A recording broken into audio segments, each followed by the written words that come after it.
নমস্কার বন্ধুরা, তনয় কিচেনে আপনাদের স্বাগতম। বন্ধুরা, পায়েস তো আপনারা বাড়িতে অনেকেই বানিয়ে থাকেন। একবার এই আম দিয়ে পায়েসটা তৈরি করে দেখুন। কথা দিচ্ছি এই পায়েসটি আপনাদের ঘরের সবাই খুবই ভালোবাসবে। এটা খেতেও খুবই দুর্দান্ত। যারা আমার চ্যানেলটি এখনও সাবস্ক্রাইব করেননি তাদের কাছে অনুরোধ রইল আমার চ্যানেলটি সাবস্ক্রাইব করে দিন, যাতে নতুন নতুন রেসিপি ভিডিও আপনাদের কাছে চলে আসে। তো বন্ধুরা, এই পায়েসের জন্য আমি 50 গ্রাম গোবিন্দভোগ চাল ভালোভাবে ধুয়ে ঝরিয়ে নেব। চাল ঝরিয়ে নিয়ে আমি এর মধ্যে হাফ চামচ ঘি দিয়ে ভালোভাবে চালের সঙ্গে মিশিয়ে নেব।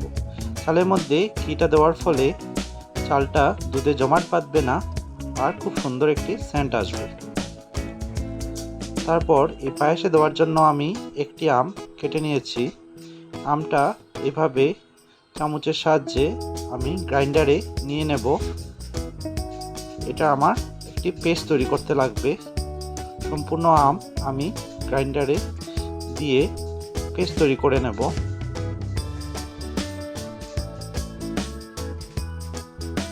এভাবে আমি সম্পূর্ণ আম গ্রাইন্ডারে দিয়ে দিলাম। আমি পেস্টটি তৈরি করে নিয়েছি। এখন আমি পেস্টটি একটি বাটিতে উঠিয়ে নিচ্ছি। তারপর ফ্লেমে প্যান বসিয়ে আমি দুধ ঢেলে দিলাম। আমি 500 ml দুধ ইউজ করছি। আমি যে দুধটি ইউজ করছি সেটি হচ্ছে আমুল গোল্ড দুধ। এই দুধটা অনেকটা ঘন থাকে, তাই এটা পায়েসের জন্য খুব ভালো। তারপর আমি দিয়ে দিলাম 2টো তেজপাতা আর 4টি এলাচি। এলাচি দিলে খুব ভালো সেন্ট হয় পায়েসে। দেওয়ার পর আমি এটা ভালোভাবে নাড়িয়ে নিলাম। তারপর এটা আমি বয়েল হওয়ার জন্য রেখে দেব। কিছুক্ষণ পর দুধটা আমার বয়েল হয়ে এসেছে। এখন আমি এর মধ্যে ঘি দিয়ে মেখে রাখা চালটা দিয়ে দিলাম, দিয়ে ভালোভাবে নেড়ে দিচ্ছি। এভাবে আপনাদের নাড়িয়ে রাখতে হবে যাতে চালটা জমাট না বাঁধে। মোটামুটি 10 মিনিট পর আমার চালটা সিদ্ধ হয়ে গেছে। দেখতেই পাচ্ছেন ঘন হয়ে এসেছে আমার দুধটাও।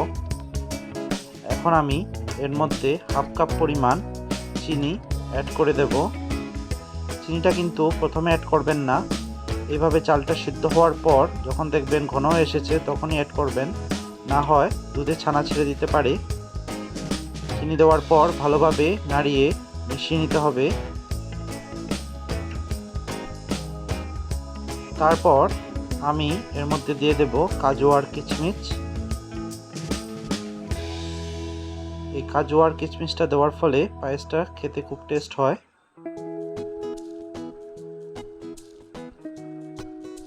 তারপর আমি এর মধ্যে ঢেলে দেব আম, যেটা আমি আগে পেস্ট করে রেখেছিলাম। এই আমটা দিয়ে খুব ভালোভাবে দুধের সঙ্গে মিশিয়ে নিচ্ছি। এইভাবে লাড়িয়ে লাড়িয়ে আপনারা পায়েসের সঙ্গে আমটা মিশিয়ে নেবেন। এই আমটা দেওয়ার ফলে পায়েসে খুব সুন্দর একটা সেন্ট বেরোবে। আর এটা খেতেও এই আম পায়েস খেতেও কিন্তু খুব দুর্দান্ত। তাই এটা বাড়িতে নিশ্চয়ই একবার ট্রাই করে দেখবেন। আশা করি আপনাদের সবারই খুবই ভালো লাগবে। আমার পায়েসটা কিন্তু রেডি হয়ে গেছে। কি সুন্দর কালার এসেছে দেখতে পাচ্ছেন। এখন আমি এটি নামিয়ে নেব। বন্ধুরা, আজকের এই আমের রেসিপিটি আপনাদের কীরকম লাগলো নিশ্চয়ই আমাকে কমেন্ট করে জানাবেন। আর যারা আমার চ্যানেলটিকে সাবস্ক্রাইব করেননি তারা নিশ্চয়ই আমার চ্যানেলটিকে সাবস্ক্রাইব করে দেবেন আর ভিডিওটিকে লাইক করে দেবেন। আজকের জন্য এখানেই। আবার দেখা হবে আপনাদের সঙ্গে নতুন একটি রেসিপি নিয়ে।